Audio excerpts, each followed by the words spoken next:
The Leafs are making moves, Dave. Well, maybe not the moves that we're all hoping for, but a couple of front office changes to tell you guys about today in Maple Leaf land. And we're going to dissect some of the Leafs that are still remaining in the playoffs and see who are we rooting for most to win a Stanley Cup. And everyone's favorite, cosign, no sign, coming at you today. It'll be a lot of fun. I'm excited for today's show. Let's get it started here on Locked On Leafs. You're Locked On Maple Leafs, your daily podcast on the Toronto Maple Leafs. Part of the Locked On Podcast Network, your team every day.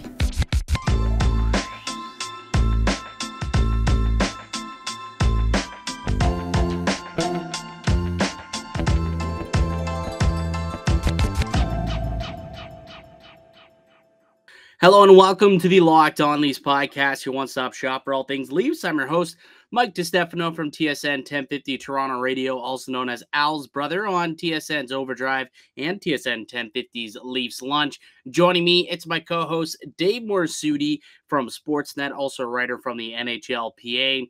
Locked On Leafs is a daily Maple Leaf-centric podcast, so be sure to subscribe for free wherever you get your podcast from. You can also now catch us on video form on YouTube, so make sure you subscribe there. Leave a comment, review, all that good stuff, and it would be greatly appreciated. Before we get going on to today's show, and it's going to be an exciting one, we're going to talk about some Leafs front office changes that are going to be occurring, and what I think, I don't know, there could be some underlying storylines within this. We'll get to it in a second. We're also going to discuss, some of the players still kicking around that have Maple Leafs ties that we might be rooting for in the playoffs, and then cosign, no sign coming up in just a little bit. But before we get to all of that, David, you told me that you ran into a couple of people when you were at the Leafs playoff party a couple of weeks ago, which this has been a couple of weeks now. Why are you waiting so long to bring this up? You said that you were talking to some people who listened to the pod. You wanted to give them a special shout out. I am the worst at remembering things. I don't know what it is. I don't know if it's just so much on the brain. Leafs losing also did not help with the soul. But yes, special shout out to my friend. They were sitting right beside me, Anna and Nestor. They were hype all game long. They were just cheering the Leafs all game long. They are the type of people that we try to reach out to on this podcast. I want to give them a special shout out because we're trying to recruit people to listen to the podcast. We don't just do it through the traditional social media platforms. We got to get out there in the community. The old word of mouth. It's funny how many, we try our, look, Mike, I'm sure many people, you have probably been recognized going out. I'm trying to help the podcast in that regard. Unfortunately, I don't have the Al's brother, I don't have the backing of an Al's brother to get recognized. You didn't win a 40-meter dash on live television against a former pro NHLer. You didn't do that, did you? No, and no. I will never, ever do I did that. This guy right here. That's right. I did. And then I lost in the 200-meter. 200 meters, listen, I'll be honest with you. Hell of a lot farther than I thought. It's like 40 meters, like, okay, yeah, I did that one. 200 meters, when I got to probably about 160th meter or so, like that last 50, I was so gassed. And I was gunning it right from the get-go. Anyways, totally off topic, but shout out was Nestor and Anna. Nestor and Anna, shout out. And if you see either of us in public, David or myself, and you're a listener to the pod, please stop us and let us know. I would love to just have a chat, a conversation with you. I ran into somebody at the bar, actually, on my birthday a couple of weeks ago, who was an Al's brother fan, and he said it also listens to the pod. His name was Justin. So shout out to you, Justin, for being a big fan of my content and of this show. All right, let's get into it today because we've got a couple of things that we want to get into. But the Leafs kind of they made some front office moves. A couple of members have parted ways. Now, it's not who you maybe were thinking it would or were hoping it was if you were part of the Fire Dubas clan, because he's still around, and I would imagine he will be around for quite some time. But a couple of kind of lower level management kind of player evaluation scouts and analysts and development guys kind of getting let go today. Well, there's kind of conflicting reports. They may have parted ways / got let go. However you want to look at it, they're no longer with the organization. These two guys is Jim Paliafito and Cam Charron. Let's start with talking about Jim a little bit. He was the senior director of player evaluation. He'd been with the club since May of 2015, brought in by Brandon Shanahan and Mark Hunter. Mark Hunter was part of the brass that brought him in as well. So I don't know if that's telling or not, the fact that he was a Hunter guy as opposed to a Dubas guy. However, Dubas did promote him he was just the director of player evaluation, got promoted to senior director in 2019 under Kyle Dubas. So I don't know if we can necessarily look into that. But what he's most known for, Dave, is being the Russian free agent whisperer. Ilya Mikheyev, Nikita Zaitsev, Alex Barabanov, Mikko Lehtinen. I'm pretty sure, what was his name? Odigazanov, something like the defenseman. Ozhiganov, is that what it was? Yeah. Sure. We used to call him Odaganov at TSN all the time because didn't he wear number 92 or something like that as a defenseman? Yes, I don't know. Yes, he did. Exactly. So we called him Odaganov for a little bit. So I never actually remember his actual name. But he was the one who kind of found these guys while they were putting around in the KHL, and he got to know them, and he really is the one who convinced them to sign with Toronto. Now, we know that they didn't all necessarily work out all too well. Mikko Lehtinen had a cup of coffee before getting traded out.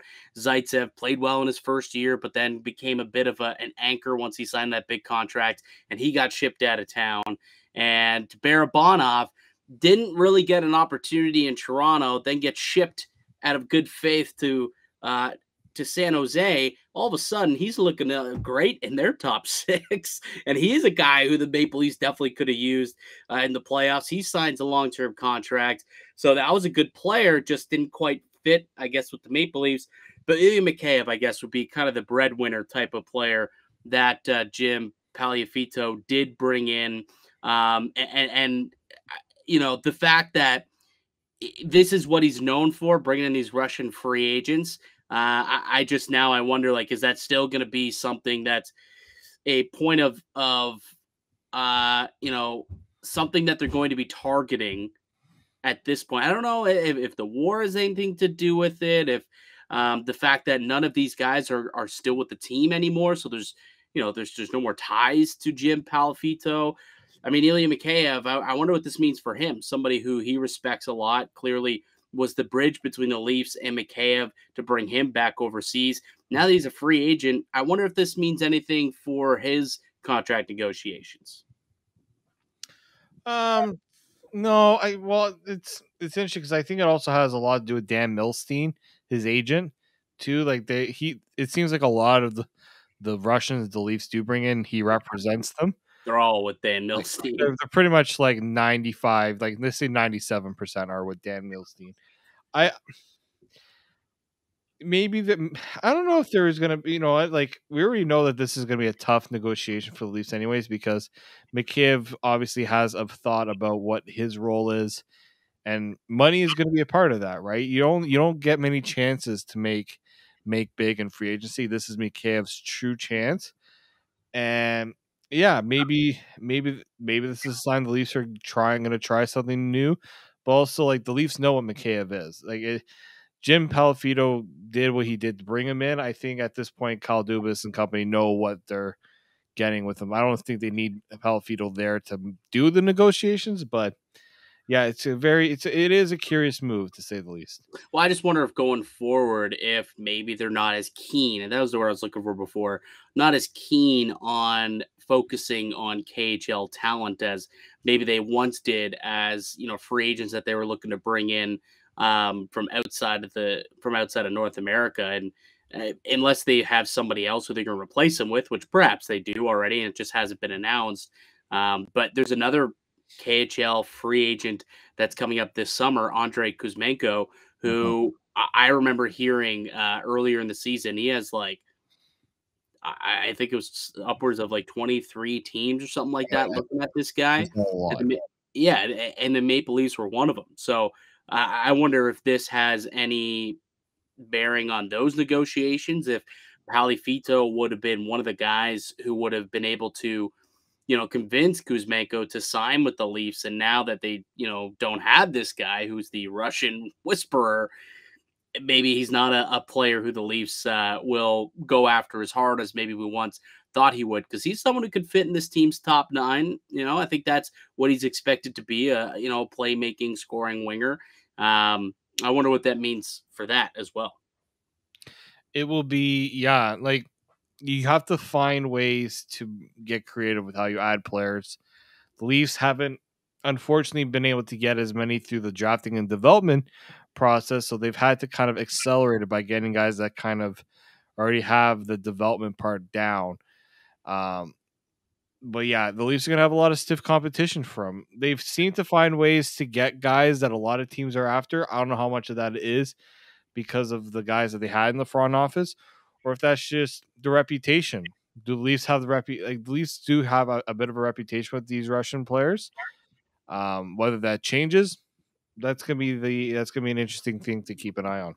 Yeah, because Jim Paliafito, the outgoing front office member, was a big part of establishing those relationships with those players. So we'll see what happens going forward, and if Toronto becomes big players in the Russian free agent market with him leaving the organization. And then Cam Charron, another guy who's leaving, hockey research and development analyst. He'd been with the team since 2014, kind of an analytics type of guy. Also, apparently he was like the editor in chief or something like that at the Maple Leafs Hot Stove? The Leafs Nation. Yeah, Leafs Nation. So I thought that was kind of interesting as well. Yeah, I've heard his name. When he was, I read a lot of his stuff trying to understand the analytics part of hockey, and he was like the go-to guy for the longest time. And then years ago when it first kind of started to become a little mainstream. And then he got hired, and I'm like, oh, this is interesting. Like the Leafs have a pretty big investment in analytics, right? So it's a whole team. It's not just like one guy doing all of it. Maybe some are saying maybe he goes back to home in Vancouver, because I believe he's originally from Vancouver. Canucks are making a lot of changes to their front office, and they're trying to bring in guys with different, skill sets and different approaches. So that could be a situation there, but yeah, we'll keep an eye on that for sure, where he lands and maybe other additions the Leafs decide they want to make. Yep, and we'll obviously keep you updated as we go. Like I said, it's a 365-day year-round Leafs podcast, so we got to take it's low-hanging fruit to talk about these minor moves in the front office, but the Leafs podcast, they've been eliminated for a little bit, and I think it's just worthy of having these conversations. Give these guys some cred, some stuff that they've been doing, and maybe it does make some change. You never know what ends up happening with these guys in the future, or potentially what the jobs openings that it creates that could help the Maple Leafs in the future as well. All right, why don't we take a quick break? When we get back, we'll get into that discussion of which former Maple Leafs player are you, Dave? And I will also answer as well. And you can also answer too. Why don't you go ahead and answer that down below in the comment section. Let us know which former Maple Leaf player, let's stick it to core players, are you rooting the hardest for to win a championship? Is it Kadri with Colorado? Is it Fred Anderson with the Carolina Hurricanes? Are you rooting on Zach Hyman for the Edmonton Oilers? Let us know down in the comment section below which former Maple Leaf you want to see their name etched on Lord Stanley's mug this year. Let us know. And before we tell you our answers, let me tell you guys about Rock Auto. With the ever-increasing numbers of makes and models, it's now impossible for your local chain auto parts store to stock all the parts you need. Why endure often pointless or seemingly intimidating questioning and wait while the person behind the counter orders your parts on their computer, choosing the only brand that their warehouse happens to carry? You got the computers with access to rockauto.com at home and in your pocket. Save time and money when using Rock Auto. Why choose to spend 30, 50, even 100% more for the same parts from a chain store or a car dealership? Rock Auto is a family business serving do-it-yourselfers for over 20 years. The prices are reliably low for every customer, and they got everything you need, from brake parts to tail lamps, motor oil, and even new carpet. Go explore their easy-to-use website today to find the solution to your auto parts needs. Go to rockauto.com right now and see all the parts available for your car or truck. Right, Locked On and their How'd You Hear About Us box so that they know that we sent you. Amazing selection, reliably low prices, all the parts car will ever need. Visit rockauto.com. Welcome back into the Locked On Leafs podcast. I'm Mike DiStefano, got Dave Morassutti with me. We're your hosts here at Locked On Leafs, a daily Maple Leafs podcast. Got new content coming out via audio form wherever you get your pods, and also via video format on YouTube. Make sure you are subscribed there. We're still on our road to 1,000, Dave. Still on our road to 1,000. We're up over 830 subs. I think we're at last I checked, somewhere in the 830s. I think we're in the 840s now. Are we maybe in the 840s? Beautiful. And once we get to 1,000, we're giving away a Maple Leafs jersey. So make sure you sub up if you haven't yet. That'd be fantastic. And hey, word of mouth. Tell people about the podcast.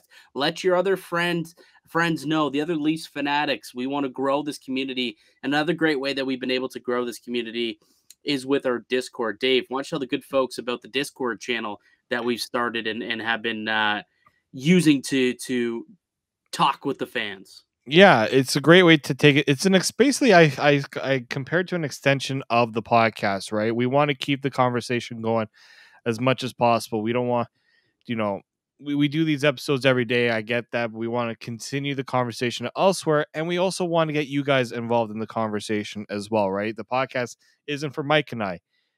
The podcast is for you, the fans, those who want all that Leafs content.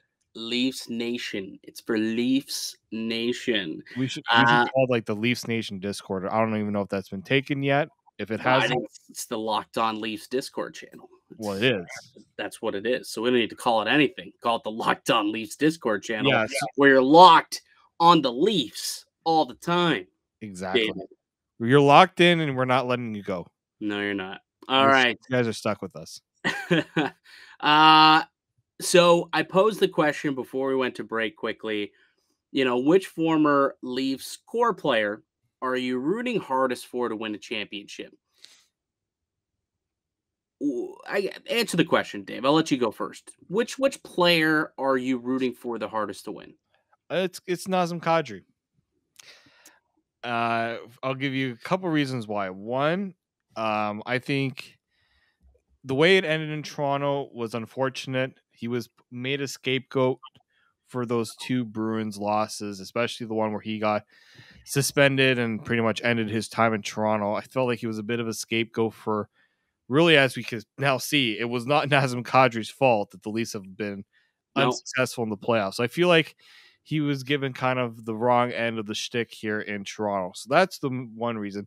The other reason, if there's a team, and look, I'm predicting Tampa's likely going to the Cup final, guys.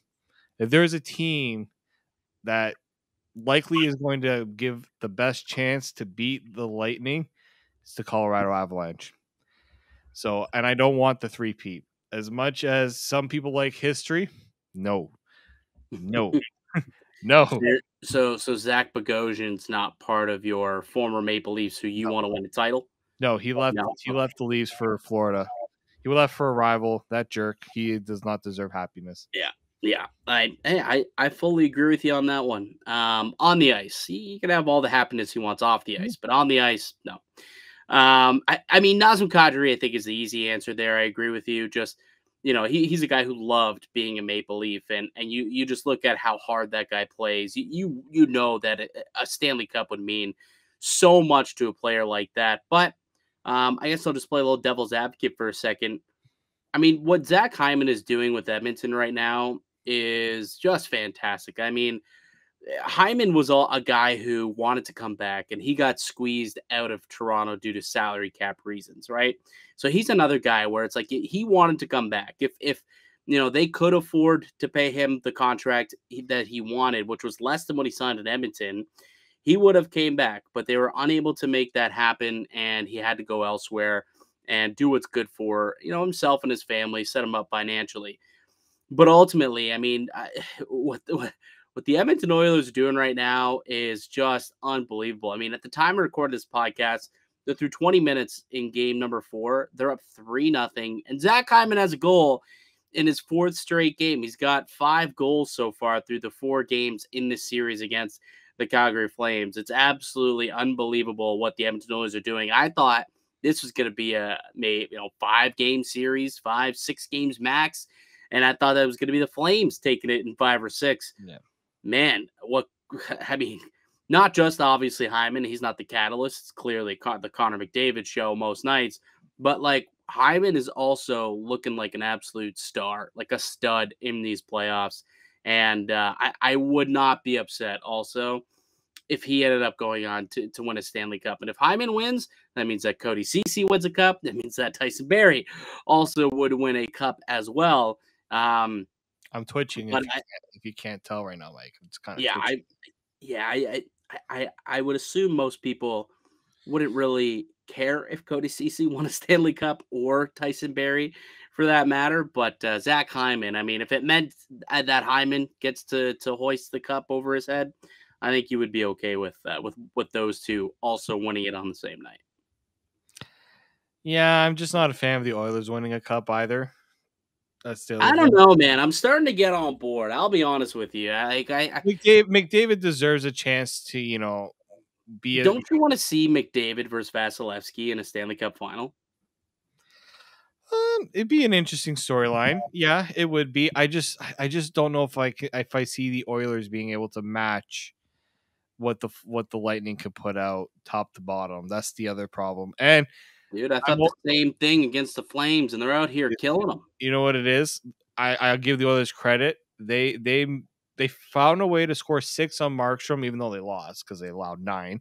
But they said to themselves, we can score 6 on a goalie that was unbeatable in that first round against Dallas. And from that point on, shook them. They shook them. And yeah. I think the Flames relied too much on Markstrom, and it's proven to be costly. Maybe the Oilers have figured out a way to get past the elite goaltending. So maybe they could do it against Vasilevsky. I just don't know if the rest of the Lightning would agree with that. Well, here's why I think that it's. I mean, the defense is the defense and goaltending of Edmonton is clearly questionable, and that's where you could see the Lightning feast. But in terms of offense, they struggled a little bit with speed sometimes. The Lightning did, especially against the Maple Leafs, and that's a team with speed, right? The Edmonton Oilers, but we're getting ahead of ourselves. They still got to go through Calgary, and then they've got a battle with most likely Colorado, who's up 3-1 in that series. No Fred Anderson. You could care less if Freddie wins a cup. No, because first off, I don't even know if Freddie Anderson's going to play because he's still. Yeah. I know he's close to returning. It's just can you turn to? I know now after losing Game 4, the Hurricanes can have the excuse to go to Freddie if he's ready, but. Yeah, look, Freddie was a good goalie for the Leafs, but he wasn't spectacular. It didn't end well either. I kind of felt like he took shots at the team, especially in that last year. He kind of was making excuses. Like, I understand he was not healthy. I don't begrudge him for that. But there are times he took some shots, and he didn't really take as much ownership for his play as I thought he should have. So, and also Carolina, I'm not high on their chances. Yeah. Their team, they haven't won a single road game in the playoffs. Isn't that crazy? They're are they 6-0 or maybe 5-0? They're 6-0 at home, 0-5 on the road. You have to find a way to do it in the playoffs. Yeah. They're not going to have home ice forever. They will. They would if they make it to the Eastern Conference Final, but in the Cup Final, if they play, let's say the Avs, Colorado, they don't have it. So right, if they play the Oilers, they will. They would.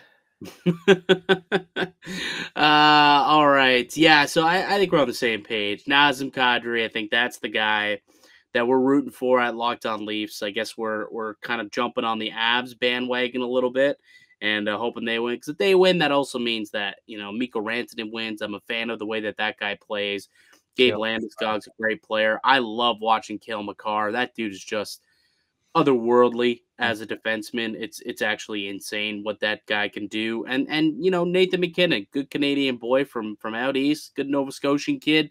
I would love to see that guy who's got a lot of passion and fire inside him be able to hoist the cup. I like the redemption story of a Valeri Nichushkin as well. They've got some guys who you can root for. So I kind of like what we're seeing out of Colorado. So yeah, I'm hopping on the Colorado train, but mainly because I want to see Naz get himself a Stanley Cup, and then we'll see what happens in free agency. Maybe a reunion back in Toronto. Just kidding. I doubt that that happens, but maybe someday down the line. That I know that guy is going to get paid, and hopefully he can get his Stanley Cup out of the way so that he doesn't have to go on the cup chasing journey, later in his career. Okay, really quickly, I saw this clip of this man who was in a Team Sweden jersey pop up on my feed today. I don't know who this guy is, Dave. The letters on the back of the jersey spell out Nylander. It has the number 88. I'm like, the number 88, but like this guy's going around acting like he's Ryan Reeves out here, just throwing around the body. For those who are on YouTube, you can watch the video that we have up here. I'll kind of explain it, I guess, for those who are listening. You can hit play there, Dave. But Nylander just coming in, boom, lays a big old hit along the boards there in a bit of a net front battle, lays another hit behind the net. Like this guy came out here and he's just laying body checks. He's winning board battles. Boom. Rocks another dude, sends him down to the ground, and then hustles a back check and decks another guy. Like, where is this guy coming from? Like, who this? Who this guy? I know it says Nylander on the back of the sweater. It's got number 88, but this isn't the William Nylander that I know. And let me ask you, Dave, if William Nylander, do you think it's possible that the reason why he decided to go to we could take this down now. Yeah. I just want to keep watching Willie smash. I know, it's pretty sweet. The reason why potentially Nylander decided to go to Team Sweden was to work on his game and not his skills, but to work on how he can kind of intertwine that aggression into his game while also making sure that the skill doesn't wane off, but doing it in a in the World Championships where you're not going to say it doesn't matter because it does. You're playing for your country. It still does matter, but it's not the same as playing in the Stanley Cup Finals or Stanley Cup Playoffs where you can't really reinvent your game on the fly. Like, do you think that had anything to do with him deciding to go and play some more hockey this summer? Like, I was a little surprised when I heard he was going to go play, but now I'm watching, like, maybe that was his whole intention to go and play a different rugged style of hockey and see how it goes and see if he can carry that into the NHL next spring or next fall. So as I'm doing my explanation, I'm just going to keep this on a loop here of William Nylander absolutely sniping a beautiful goal. I think Nylander he also had the game winner as well. So not only is he out there laying hits, looking like this guy was Ryan Reeves out here, Jacob Trouba or something, he was also sniping Genos and had the lone goal in Sweden's 1-0 win today over Latvia. Like, first off, I think he loves playing in this tournament. He's played in the past. He was the MVP. Yeah, 2017, I think it was. It was right before he actually broke out, if you recall. Yeah. And he switched his number. He was 88 there, and then he came back and he switched his number back to 88. And then he had like his 30-goal season, and he broke out in the NHL. So I think part of it is, he likes playing for Sweden. He likes playing in the tournament. But yeah, I think he probably not satisfied with the way the season ended. Look, he doesn't get the spotlight or of Matthews and Marner. He is the third guy, even behind Tavares in most cases. So, we didn't really get to hear a lot about Willie and his thoughts on his season, on what happened after that. I think that he's a guy that there's going to be a lot of questions about him going forward, right?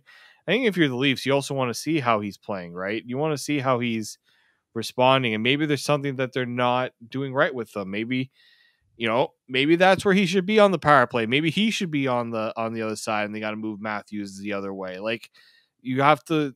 I think Nylander, he's such a tough cookie to crack. I don't know if like that one sequence we saw was just one game where he was letting out some frustration, or is this Nylander trying to show some people that this is the style of play he can play? Yeah, and like here's the thing. When Nylander is engaged like that, he's an elite talent. We've always kind of known that. Like when he's out there and he is back checking and he is forechecking and he's using his body a little bit, he's engaging in board battles. He is an elite player, like a fantastic player. We already know what the skill set's all about, but it almost feels like, I think Mike Babcock used to say this all the time.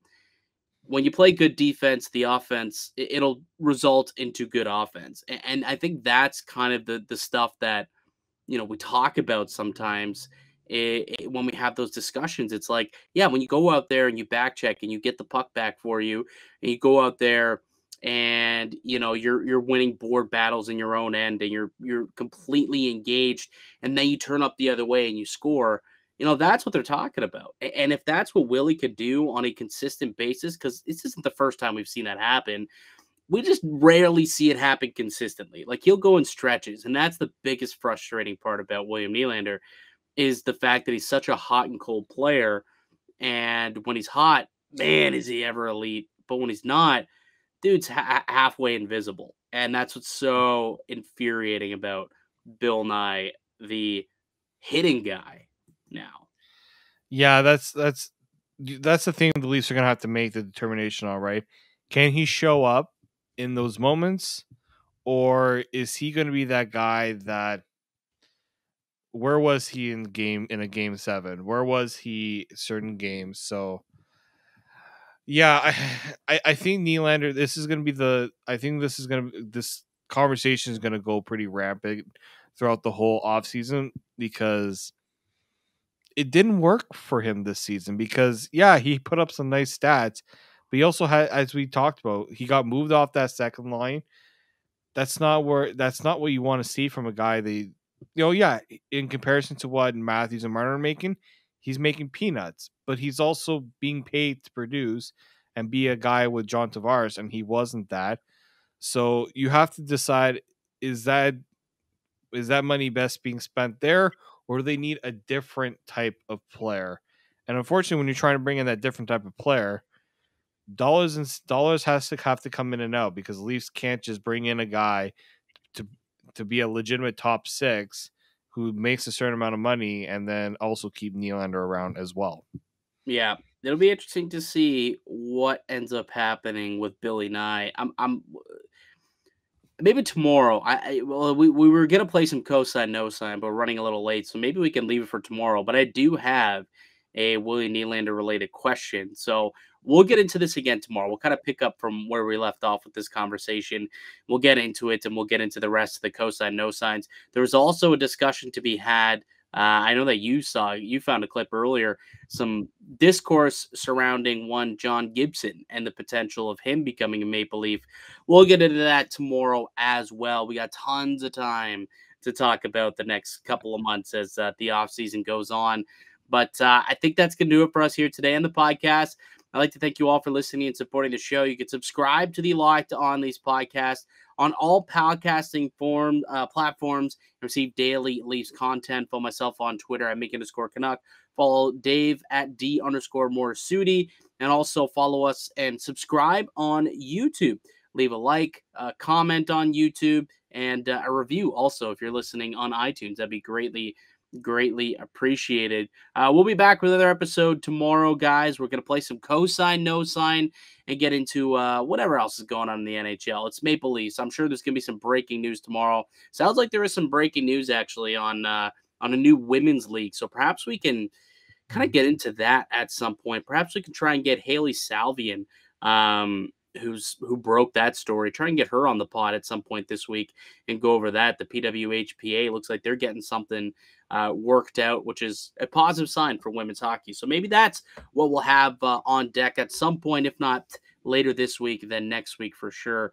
But that'll do it for today. We'll be back with another episode tomorrow. But until then, keep it locked right here on Locked On Leafs.